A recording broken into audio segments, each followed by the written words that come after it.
ವಿಧಾನಸಭೆಯಲ್ಲಿ ದ್ವೇಷ ಭಾಷಣ ತಡೆ ವಿಧೇಯಕ ಅಂಗೀಕಾರ ಆಗಿದೆ. ಚರ್ಚೆ ಮಾಡದೆ ವಿಧೇಯಕವನ್ನ ಅಂಗೀಕರಿಸಿದ್ದಕ್ಕೆ ವಿಪಕ್ಷಗಳು ಆಕ್ರೋಶವನ್ನ ವ್ಯಕ್ತಪಡಿಸಿದೆ. ವಿಧೇಯಕದ ಪ್ರತಿಯನ್ನ ಹರಿದು ಬಿಜೆಪಿ ನಾಯಕರು ತೀವ್ರ ಆಕ್ರೋಶವನ್ನ ವ್ಯಕ್ತಪಡಿಸಿದ್ರು. ವಿಪಕ್ಷಗಳನ್ನ ಮಟ್ಟ ಹಾಕೋದಿಕ್ಕೆ ದ್ವೇಷ ಭಾಷಣ ತಡೆ ಕಾನೂನನ್ನ ತರಲಾಗಿದೆ ಅಂತ ಹೇಳಿ ಆಕ್ಷೇಪವನ್ನ ವ್ಯಕ್ತಪಡಿಸಲಾಗಿದೆ. ವಿಧೇಯಕವನ್ನ ಮರುಪರಿಶೀಲನೆ ಮಾಡಬೇಕು ಅಂತ ವಿಪಕ್ಷಗಳು ಒತ್ತಾಯವನ್ನ ಮಾಡಿದೆ. ನಾಳೆ ವಿಧಾನ ಪರಿಷತ್ನಲ್ಲಿ ಮಸೂದೆ ಅಂಗೀಕಾರ ಮಾಡೋದಕ್ಕೆ ಸರ್ಕಾರ ಪ್ಲಾನ್ ಮಾಡಿಕೊಂಡಿದೆ. ವಿಪಕ್ಷಗಳನ್ನ ಮಟ್ಟ ಹಾಕಲು ದ್ವೇಷ ಭಾಷಣ ತಡೆ ಕಾಯ್ದೆಯನ್ನ ತರಲಾಗಿದೆ ಅನ್ನುವಂಥ ಆಕ್ರೋಶವನ್ನ ಬಿಜೆಪಿ ನಾಯಕರು ನಡೆಸಿದ್ದಾರೆ.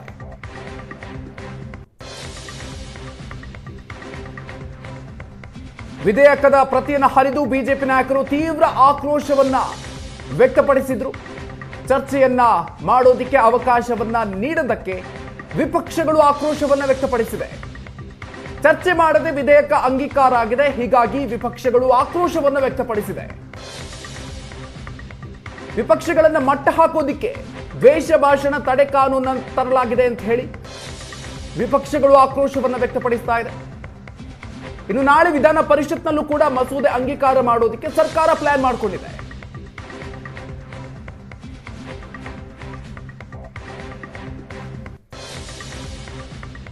ಕರ್ನಾಟಕ ದ್ವೇಷ ಭಾಷಣ ಮತ್ತು ದ್ವೇಷ ಅಪರಾಧಗಳ ಪ್ರತಿಬಂಧಕ ವಿಧೇಯಕವನ್ನು ಪರ್ಯಾಲೋಚಿಸಬೇಕೆಂದು ಕೋರುತ್ತೇನೆ ಮಾನ್ಯ ಅಧ್ಯಕ್ಷ. ಏನು ದ್ವೇಷ ಭಾಷಣದ ಮಸೂದೆ 2025 ಹೇಟ್ ಸ್ಪೀಚ್ ಬಿಲ್, ಇದರ ಬಗ್ಗೆ ಸದನಕ್ಕೆ ತಾವು ತಂದಿದ್ದೀರಾ. ಯಾವುದೇ ಕಾನೂನು ತಜ್ಞರಿಗೆ, ಯಾವುದೇ ತಜ್ಞರಿಗೆ ಬರೆದಂಥ ಒಂದು ಜ್ಞಾನ, ಆಲೋಚನೆ ನಮ್ಮ ಡಾಕ್ಟ್ರಿಗೆ ಯಾಕೆ ಬಂತು? ಡಾಕ್ಟ್ರು ಹೃದಯವಂತರು ಅಂತ ನಾವು ತಿಳ್ಕೊಂಡಿದ್ದೀರಿ. ನೀವು ಹೃದಯವನ್ನು ಹಿಂಡುವಂಥದ್ದು. ಇವತ್ತು ನೀವು ತಂದಿರೋಂಥ ಬಿಲ್ ಏನಿದೆ ಅದರಲ್ಲಿ ಈ ಪೊಲೀಸ್ ಅಧಿಕಾರಿಗಳು ಏನಿದಾರಲ್ಲ, ಅವರು ಒಂಥರ ಹಿಟ್ಲರ್ ಆಗೋತಾರೆ, 100% ಹಿಟ್ಲರ್ ಆಗೋತಾರೆ. ಇಲ್ಲಿ ಸಂವಿಧಾನದ 19(1)(a) ಏನಿದೆ, ಅಭಿವ್ಯಕ್ತಿ ಸ್ವಾತಂತ್ರ್ಯ, ಇದರ ಪೂರ್ತಿ ವೈಲೇಷನ್ ಆಗ್ತೈತಿ. ಪತ್ರಿಕಾ ಸ್ವಾತಂತ್ರ್ಯದ ಬಗ್ಗೆನೂ ಮಾತಾಡಿದ್ದಾರೆ.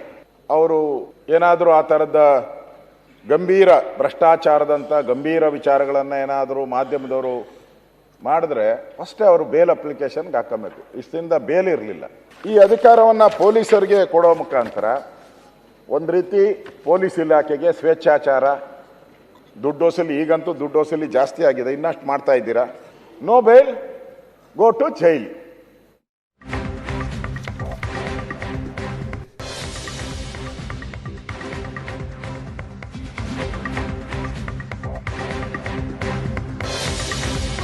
ಚರ್ಚೆ ಇಲ್ಲದೆ ವಿಧಾನಸಭೆಯಲ್ಲಿ ದ್ವೇಷ ಭಾಷಣ ತಡೆ ವಿಧೇಯಕವನ್ನ ಪಾಸ್ ಮಾಡಿಕೊಂಡ್ರಿ ಅಂತ ಒಂದು ಕಡೆ ಆಕ್ರೋಶ, ಇನ್ನೊಂದು ಕಡೆ ವಿಧಾನ ಪರಿಷತ್ನಲ್ಲಿ ಇದನ್ನ ಸೋಲಿಸುವ ಪ್ರಯತ್ನ. ವಿಧಾನ ಪರಿಷತ್ ಸದಸ್ಯರಿಗೆ ಬಿಜೆಪಿಯವರು, ಜೆಡಿಎಸ್ನವರು ಕಡ್ಡಾಯ ಹಾಜರಿರಬೇಕು ಅಂತ ಸೂಚನೆ ಕೊಟ್ಟಿದ್ದಾರೆ. ಮತಕ್ಕೆ ಹಾಕುವ ಸಂದರ್ಭ ಬಂದ್ರೆ ಇದನ್ನು ಸೋಲಿಸಬೇಕು ಅಂತ.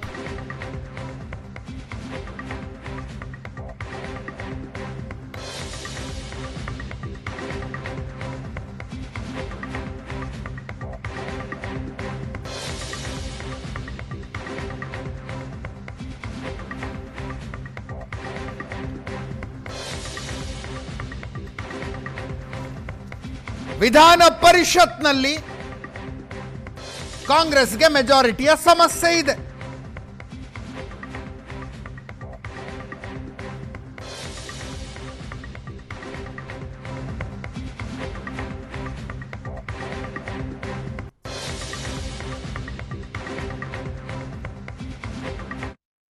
ಇವತ್ತು ಏನು ಸ್ಪೀಕರ್ ನಡವಳಿಕೆ ಇದೆಯಲ್ಲ, ಇದು ಸರಿ ಇಲ್ಲ. ಯಾವ ಸ್ಪೀಕರನ್ನು ಈ ಥರ ನೆನ್ನೆನೇ ಸ್ಪೀಕರ್ ಅವರು ಅಧ್ವಾನ ಮಾಡಿದ್ದಾರೆ ನಮ್ಮ ಇದನ್ನು.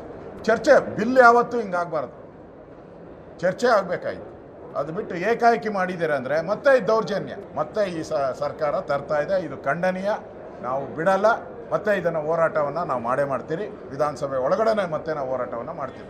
ಸ್ಪೀಕರ್ ಅವರು ಕೂಡಲೇ ಈ ಬಿಲ್ ಏನಿದೆ ಅದನ್ನು ಮತ್ತೆ ಪರಿಶೀಲನೆ ಮಾಡಬೇಕು. ಇಲ್ಲ ಅಂತ ಹೇಳಿದ್ರೆ ನಾವು ಮತ್ತೆ ಹೋರಾಟವನ್ನು ನಾವು ಮಾಡ್ತೀವಿ. ಎಲ್ಲ ಸದಸ್ಯರು ಕೂಡ ಇದ್ರ ಬಗ್ಗೆ ಸದನದಲ್ಲಿ ಚರ್ಚೆ ಮಾಡಬೇಕು ಅಂತೇಳಿ ನಾವು ಕಾಯ್ತಾ ಇದ್ರೆ ಯಾವ್ದೋ ಒಂದು ನೆಪ ಇಟ್ಕೊಂಡಿತ್ತು ಸ್ಪೀಕರ್ ಅವರೇ ಸಹಕಾರ ಕೊಟ್ಟಿತ್ತು ಆ ಬಿಲ್ ಅನ್ನ ಚರ್ಚೆನೂ ಕೂಡ ಮಾಡದೇ ಪಾಸ್ ಮಾಡಿಸ್ತಾರೆ ಅಂತ ಹೇಳಿದ್ರೆ ಬೈರತಿ ಸುರೇಶ್ ಒಬ್ಬ ಜವಾಬ್ದಾರಿತ ಸ್ಥಾನದಲ್ಲಿರುವಂತಹ ಸಚಿವ ಕರಾವಳಿ ಭಾಗದವರು ಅಲ್ಲಿ ಬೆಂಕಿ ಹಚ್ಚಿ ಇತ್ತು ಸದನದಲ್ಲಿ ಬಂದು ಕೂತಿದ್ದಾರೆ ಅನ್ನೋ ದಾಟಿನಲ್ಲಿ ಅವ್ರು ಮಾತಾಡಿರುವಂತದ್ದು ಅಕ್ಷಮ್ಯ ಅಪರಾಧ. ಸ್ಪೀಕರ್ ಅವರು ಇವತ್ತು ಅವರಿಗೆ ಧ್ವನಿಗೂಡಿಸ್ತಾರೆ ಅಂತ ಹೇಳಿದ್ರೆ ಖಂಡಿತ ಇದು ಆ ಸ್ಥಾನಕ್ಕೂ ಕೂಡ ಅಗೌರವ ತರುವಂತ ಕೆಲಸ ಇವತ್ತು ಸ್ಪೀಕರ್ ಅವ್ರು ಮಾಡಿರುವಂತದ್ದು. ಇವತ್ತು ವಿರೋಧ ಪಕ್ಷವನ್ನ ಮಟ್ಟ ಹಾಕುವಂತ ಕೆಲಸ ಇದು ಹೇಟ್ ಸ್ಪೀಚ್ ಬಿಲ್ ಅಲ್ಲ, ಹೇಟ್ ಅಪೋಸಿಷನ್ ಬಿಲ್ ಇವತ್ತು ಕಾಂಗ್ರೆಸ್ ಸರ್ಕಾರ ತಂದಿರುವಂತದ್ದು. ಇವತ್ತು ವಿರೋಧ ಪಕ್ಷದ ಧ್ವನಿಯನ್ನ ಅಡಗಿಸುವಂತ ಕೆಲಸ ಮಾಡೋದಕ್ಕೆ ಹೊರಟಿದ್ದಾರೆ. ಪ್ರಜಾತಂತ್ರ ವಿರೋಧಿ ಒಂದು ಬಿಲ್ ಅನ್ನ ಇವತ್ತು ಕಾಂಗ್ರೆಸ್ ಕರ್ನಾಟಕ ವಿಧಾನಸಭೆಯಲ್ಲಿ ಮಂಡನೆ ಮಾಡಿದೆ. RSS, ಬಿಜೆಪಿ ಮತ್ತು ಮೀಡಿಯಾ ಸಂವಿಧಾನದಲ್ಲಿದ್ದಂತ ವಾಕ್ ಸ್ವಾತಂತ್ರ್ಯವನ್ನ ಕಸಿಯುವಂತ ಈ ಬಿಲ್ ಅನ್ನ ಚರ್ಚೆ ಇಲ್ಲದೇನೆ ಅಂಗೀಕಾರ ಮಾಡುವಂತ ದುಸ್ಸಾಹಸವನ್ನ ಇವತ್ತು ಮಾಡಿದೆ.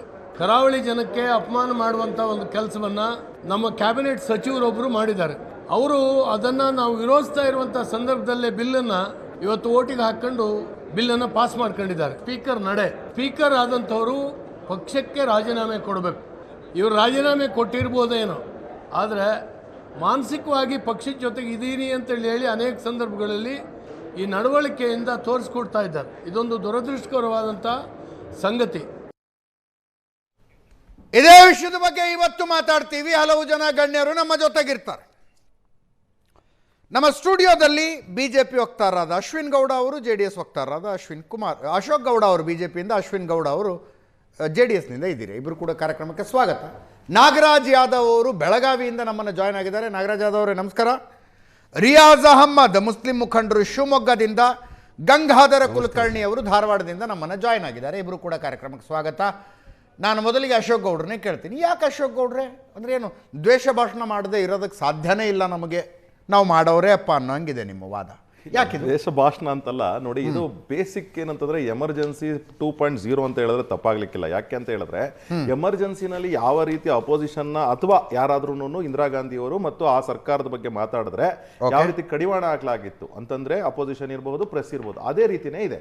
ಒಂದು ಫಸ್ಟ್ ಪಾಯಿಂಟ್ ಏನು ಅಂತ ಹೇಳಿದ್ರೆ 19.1 ಏನ್ ಆರ್ಟಿಕಲ್ ಇಂಡಿಯನ್ ಕಾನ್ಸ್ಟಿಟ್ಯೂಷನ್ ಬಾಬಾ ಸಾಹೇಬರು ಕೊಟ್ಟಂತ ಆರ್ಟಿಕಲ್ ಸರ್ಕಾರದ ವಿರುದ್ಧ ಅಂತ ಹೇಳಿದೆ. ಇಲ್ಲ ಒಂದ್ ನಿಮಿಷ ಬಂದೆ ನೋಡಿ. ಈಗ ಒಂದು ಪದ ಹೇಳ್ಬಿಡ್ತೀವಿ. ಫಸ್ಟ್ ಪದ ಏನು ಅಂದ್ರೆ mentally harm and hate feeling. ಅಂದ್ರೆ ಉದಾಹರಣೆಗೆ ನನಗೆ ಅನ್ಸಿದ್ರೆ ನಾಗರಾಜ್ ಯಾದವ್ ಅವರು ನನಗೇನು ಹರ್ಟ್ ಮಾಡ್ತಿದ್ದಾರೆ ಅಂತ ನಂಗೆ ಅನ್ಸಿದ್ರೆ ಅದು ಹೇಟ್ ಸ್ಪೀಚ್. ಅಥವಾ ನಾನು ನಾಗರಾಜ್ ಯಾದವ್ ಅವ್ರಿಗೆ ಅನ್ಸಿದ್ರೆ ಅದೇಂಗ್ ನಾನು ಅಸ್ಯೂಮ್ ಮಾಡ್ಕೊಳ್ಳಿ. ನಾನು ಅವರು ಕಾಂಗ್ರೆಸ್ ಪಕ್ಷ, ನಾನು ಬಿಜೆಪಿ ಪಕ್ಷ, ನಾನು ಟೀಕೆ ಮಾಡ್ತಕ್ಕಂಥದ್ದು ನನ್ನ ಹಕ್ಕು, ಅವ್ರಿಗೂ ಟೀಕೆ ಮಾಡ್ತಕ್ಕಂಥ ಹಕ್ಕಿದೆ. ಅನ್ಸ್ಬಿಟ್ರೆ ಅಂತಂದ್ರೆ ಏನರ್ಥ ಅಂದ್ರೆ ಈ ಪದ. ಜೊತೆಗೆ ಇನ್ನೊಂದು ಅಂತಂದ್ರೆ ಈಗ ಯಾವುದೋ ಒಂದು ಡಿಜಿಟಲ್ ಮೀಡಿಯಾದಲ್ಲಿ ಬರಿತೀವಪ್ಪ ನಾವು. ಈಗ ನಾನು ಬೆಳಗ್ಗೆ ಬರ್ದಿದ್ದೀನಿ, ಕೃಷ್ಣ ಬೈರೇಗೌಡರ ಬಗ್ಗೆ ಬರ್ದಿದ್ದೀನಿ. ವಾಸ್ತವಾಂಶಗಳು ನನಗೆ ಏನೇನು ಗೊತ್ತಿದೆಯೋ, ನನಗೆ ಯಾವ್ಯಾವ ರೀತಿ ಮಾಹಿತಿ ಇದೆಯೋ ಅದ್ರ ಬಗ್ಗೆ ಬರ್ದಿದ್ದೀನಿ. ಅಕಸ್ಮಾತ್ ಅದು ಹೇಟ್ ಅಂತಂದ್ರೆ ಏನರ್ಥ? ನಾನು ಹೇಳ್ತಾ ಇದ್ದೀನಿ, ಅವ್ರು ಏನು ಇವತ್ತು 21 ಎಕರೆ ಏನು ಅದು ಭ್ರಷ್ಟಾಚಾರದ ಅಂತ ಹೇಳಿದ್ದಾರೆ, ಅದಲ್ಲಪ್ಪ. ಪೋಡಿನಲ್ಲಿ ಮತ್ತು ಇದರಲ್ಲಿ PTCL ಪರ್ಮಿಷನ್ಗಳಲ್ಲಿ ಎಲ್ಲಾದ್ರಲ್ಲೂ ಭ್ರಷ್ಟಾಚಾರ ನಡೀತಿದೆ ಅಂತ ನನಗೆ ಗೊತ್ತಿದೆ, ಮಾಹಿತಿ ಬರ್ತಿದ್ದೀನಿ ನಾನು ಅದನ್ನ. ಯಾಕಂದ್ರೆ ನಾವು ಸಫರ್ ಮಾಡಿದೀವಿ, ಅದಕ್ಕೆ ಬರೀತಾ ಇದ್ದೀನಿ. ಅಂದ್ರೆ ಅದನ್ನ ಅನ್ಕೊಂಡ್ಬಿಟ್ರೆ ಅಂದ್ರೆ ಏನರ್ಥ? ಅದ್ರ ಜೊತೆಗೆ ಇನ್ನೊಂದು ಅಂತ ಹೇಳಿದ್ರೆ ಈ ಕಲೆಕ್ಟಿವ್ ರೆಸ್ಪಾನ್ಸಿಬಿಲಿಟಿ ಅಂದ್ರೆ ಏನರ್ಥ? ಕಲೆಕ್ಟಿವ್ ರೆಸ್ಪಾನ್ಸಿಬಿಲಿಟಿ, ಈಗ ಉದಾಹರಣೆಗೆ ಅಜಿತ್ ಅವ್ರು ಮಾತಾಡ್ತಾರೆ, ಇಲ್ಲಿ ಅಜಿತ್ ಅವ್ರು ಮಾತಾಡ್ತಿದ್ದಾರೆ. ಅಜಿತ್ ಅವ್ರು MD ಆಗಿರ್ತಕ್ಕಂಥವ್ರು, ಚೇರ್ಮನ್ ಆಗಿರ್ತಕ್ಕಂಥವ್ರನ್ನ ಅರೆಸ್ಟ್ ಮಾಡ್ತೀವಿ ಅಂದ್ರೆ ಏನರ್ಥ?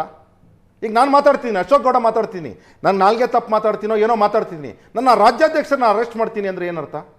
ಅಂದ್ರೆ ಅರ್ಥ ಯಾವ ರೀತಿ ಇದೆ ಅಂತ ಹೇಳಿದ್ರೆ ಒಂದೇ ಇವ್ರ ಟಾರ್ಗೆಟ್ ಇರ್ತಕ್ಕಂಥದ್ದು ಇಲ್ಲಿ ಗೊತ್ತಾಗ್ತದೆ. ದ್ವೇಷ ಭಾಷಣ ಮಾಡುವ ವ್ಯಕ್ತಿಯು ಸಂಘ ಸಂಸ್ಥೆಯ ಜವಾಬ್ದಾರಿಯುತ ಸ್ಥಾನದಲ್ಲಿದ್ದರೆ ಸಂಘ ಸಂಸ್ಥೆಯ ವಿರುದ್ಧವೂ ಕೇಸ್ ಅನ್ನುವ ಪಾಯಿಂಟಿಂಗ್ ನಿಮ್ಮ ಎಕ್ಸಾಕ್ಟ್ಲಿ. ಆಮೇಲೆ ಇನ್ನೊಂದೇಂದ್ರೆ ಪ್ರಿಮಿಟೇಟಿವ್ ಆಕ್ಷನ್ ಅಂದ್ರೆ ಏನು? ಇವನು ಮಾಡಬಹುದು ಅಂತ ಮಾಡಬಹುದು. ನಾನು ಮಾತಾಡ್ತಕ್ಕಂಥದ್ದು ಏನು ಅಂದ್ರೆ ನಾನು ಪೊಲಿಟಿಕಲ್ ಆಂಗಲ್ ಮಾತಾಡ್ತಕ್ಕಂಥ ವ್ಯಕ್ತಿ. ನೀವು ಪೊಲಿಟಿಕಲ್ ಆಂಗಲ್ ಅಲ್ಲಿ ಮಾತಾಡ್ತಕ್ಕಂಥವನು ನಾನು ಸಿದ್ದರಾಮಯ್ಯ ಇದೆ ನಿಮ್ಮ ಚಾನಲ್ ಕೂತ್ಕೊಂಡು ಬುರುಡೆ ರಾಮಯ್ಯ ಅಂತ ಎಷ್ಟೇ ಬೈದಿದ್ದೀನಿ. ನನಗೆ ಗೊತ್ತಿದೆ ಏನೇಂದ್ರೂ ಸುಳ್ಳು ಹೇಳಿದ್ದಾರೆ ಅಂತ ಗೊತ್ತಿದೆ ನನಗಿರ್ತಕ್ಕಂಥ ಮಾಹಿತಿ ಅದು. ಆ ಮಾಹಿತಿನ ನಾನು ಹೇಳಿದಾಗ ಅದನ್ನ ನೀವು ಪ್ರಿಮಿಟೇಟಿವ್, ನಾನು ನಾಳೆ ಬಂದು ಟಿವಿನಲ್ಲಿ ಕುತ್ಕೊಂಡ್ಬಿಟ್ಟಾಗ ಅಶೋಕ್ ಗೌಡ ಸಿದ್ದರಾಮಯ್ಯನ ಬೈತಾರೆ ಅಂತ ಹೇಳ್ಬಿಟ್ರೆ ಏನರ್ಥ? ಪ್ರಿಮಿಟೇಟಿವ್ ಆಕ್ಷನ್ ಅಂದ್ರೆ ಏನರ್ಥ? ಇದು ನಮ್ಮ ಅಬ್ಜೆಕ್ಷನ್ಸ್. ಜೊತೆಗೆ ನಾನ್ ಬೇಲಬಲ್. ಈ ಭಾರತದ ಸಂವಿಧಾನ ಕಳ್ಳರು, ಕಾಕರಿದ್ದಾರೆ, ಮರ್ಡರರ್ಸ್ ಇದ್ದಾರೆ, ಭಾರತದಲ್ಲಿ ಟೆರರಿಸ್ಟ್ಗಳಿದ್ದಾರೆ, ಅವ್ರಿಗೂ ಒಂದು ಪ್ರೊಟೆಕ್ಷನ್ ಕೊಡ್ತೀವಿ. ಇದೇನು ನಾನ್ ಬೇಲಬಲ್ ಮಾಡ್ತೀವಿ ಅಂತ ಹೇಳಿದ್ರೆ ಸೆಕೆಂಡ್ ಟೈಮ್ ನಾನು ಅಫೆನ್ಸ್ ಮಾಡಿಬಿಟ್ಟಾಗ ನಾನ್ ಬೇಲಬಲ್ ಆಗಿಬಿಡುತ್ತೆ ಅಂದರೆ ಏನರ್ಥ? ಜೊತೆಗೆ ಯಾವ ರೀತಿ ಈಗಾಗಲೇ BNS ಕಾನೂನು ಮತ್ತು IPC ಸೆಕ್ಷನ್ಸ್ ಇತ್ತು, IPC ಸೆಕ್ಷನ್ಸ್ ಎಲ್ಲ ಆ್ಯಡ್ ಮಾಡಿದ್ವಿ, ಇಂಡಿಯನ್ IT ಆ್ಯಕ್ಟಲ್ಲಿ ಆ್ಯಡ್ ಮಾಡಿದ್ವಿ. ಜೊತೆಗೆ BNS ಕಾನೂನು ಏನಿದೆ ಆ ಕಾನೂನುಗಳ ಪರಿನೂ ಬೇಕಂತ ನಾನು ಹೇಳ್ಬಿಡ್ತೇನೆ, ಅದೆಲ್ಲ ಕವರ್ ಆಗಿದೆ. 196 ಆಫ್ BNS ಆ್ಯಕ್ಟು, ಅದು 153 ಆಫ್ A IPC ಇತ್ತು, 299 ಆ್ಯಕ್ಟು, ಅದು 295 A of IPC ಆ್ಯಕ್ಟಲ್ಲಿತ್ತು, 353 of BNS. ಇದೆಲ್ಲ ಆ್ಯಕ್ಟ್ಗಳ ಜೊತೆಗೆ ನಾವು ಡಿಸೇಬಿಲಿಟಿ ಇರ್ತಕ್ಕಂಥವ್ರನ್ನು ಪ್ರೊಟೆಕ್ಟ್ ಮಾಡಿದ್ದೀವಿ, ಜೆಂಡರ್ ಇಕ್ವಾಲಿಟಿನ ಪ್ರೊಟೆಕ್ಟ್ ಮಾಡಿದ್ದೀವಿ, ಆಮೇಲೆ ಜೊತೆಗೆ ಸೆಕ್ಷುವಲ್ ಮ್ಯಾರೇಜಸ್, ಸೇಮ್ ಸೆಕ್ಷುವಲ್ ಮ್ಯಾರೇಜಸ್ನು ನಾವು ಪ್ರೊಟೆಕ್ಟ್ ಮಾಡಿದ್ದೀವಿ. ಇದೆಲ್ಲ ಪ್ರೊಟೆಕ್ಟ್ ಮಾಡಿದ್ಮೇಲೆ ಹೊಸ ಕಾನೂನು ತಂದು ನೀವು ಯಾರಿಗೋಸ್ಕರ ನೀವು ಈ ಕಾನೂನನ್ನು ಮಾಡಿದ್ದೀರಾ ಅಂದರೆ ನಿಮ್ಮ ಒಂದು ಓಲೈಕೆ ಮೈಂಡ್ ಸೆಟ್ ಏನಿದೆ ಅದರ ಪ್ರಕಾರ ಅಂತ ನಮಗೆ ಅನಿಸಿಕೆ. ಅದನ್ನು ಸ್ಪಷ್ಟವಾಗಿ ಇವತ್ತು ಸಿದ್ದರಾಮಯ್ಯ ಅವರು ಇರ್ಬೋದು ಮತ್ತು ನಮ್ಮ ಗೃಹ ಮಂತ್ರಿಗಳು ಎಲ್ಲದಕ್ಕೂ ನನಗೆ ಗೊತ್ತಿಲ್ಲ ಅಂತ ಇರ್ತಾರ, ಅವರು ಸ್ಪಷ್ಟೀಕರಣ ಕೊಡಬೇಕು. ಯಾಕೆ ಅಂತ ಹೇಳಿದ್ರೆ ನನಗೆ ಇನ್ನೊಂದೇನು ಅನ್ಸುತ್ತೆ ಗೊತ್ತಾ, ತುಂಬ ಬೇಸರ ಆಗೋದು, ಸಿದ್ದರಾಮಯ್ಯ ಒಬ್ಬ ಸಮಾಜವಾದಿ ಅಂತ ನಾವೆಲ್ಲ ಅನ್ಕೊಂಡಿದ್ದು. ಆದರೆ ಈ ರೀತಿ ಈ ಆಟಿಟ್ಯೂಡ್ ಇದೆ ಸಿದ್ದರಾಮಯ್ಯನವ್ರದ್ದು, ಇದು ಎಡಪಂಥೀಯರಲ್ಲೇ ಎಡಪಂಥೀಯ ಆಗ್ಬಿಟ್ಟಿದಾರೇನೋ ಸಿದ್ದರಾಮಯ್ಯ ಅನ್ನತಕ್ಕಂತಹ ಬೇಸರ ಬರುತ್ತೆ ನಮಗೆ.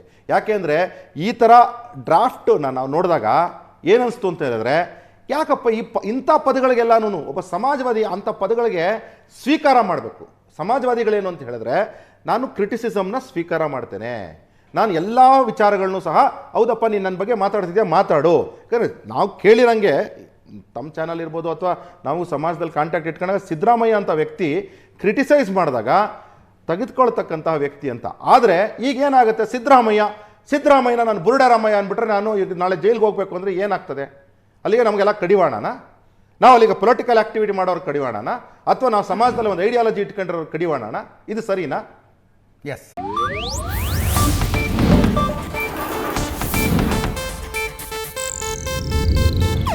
ಇದು ಏಷ್ಯಾನೆಟ್ ನ್ಯೂಸ್ ನೆಟ್ವರ್ಕ್ ಪ್ರಸ್ತುತಿ.